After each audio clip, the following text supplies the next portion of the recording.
Sam, why PipeServer? What difficulties were you having to face and you were looking to overcome with this kind of tool? Yeah, so a little bit about my background as well is I had 10 years experience in the field as a surveyor, right? Dealing with the on-site aspect of things, then kind of moved into AutoCAD and then moved into, more of a VDC MEP role and moved my way up into a managerial role.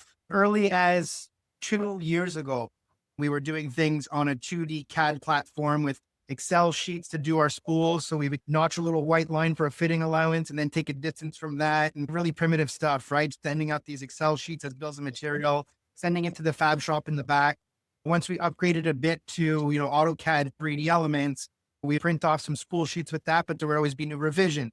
And so we would give this booklet of, hot water supply revision one, we'd give it to the fab shop. And then, okay, well, we forgot this coupling or a half coupling here. So we would replace piece number 33 and I'd go and stick that in the pile of paper, but we don't know if we had the latest or if we put a scratch through it. So there's a lot of miscommunication, disconnect between the modeling, the shop, and the site, right? So even if we would kind of tighten our things up between VDC and the shops, it's not to say that when they got to site, the guys knew exactly what they were supposed to be installing, right? So it was very primitive and we were trying to get somewhere and trying to move this ahead.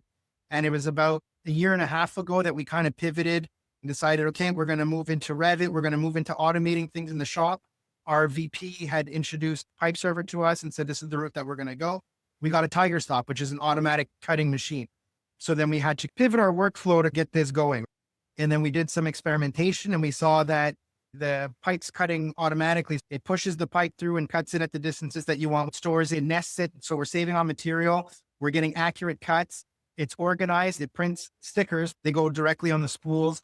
They're labeled properly, so they're not being shipped to the wrong spot. So there's much more communication and organization once we started to kind of tap into PipeServer workflows. Then ever since then, we've kind of just been elaborating on it and just building and building. And we just see the time and the material saved and there's no going back. Like there's no going back after this. It's a very user-friendly interface.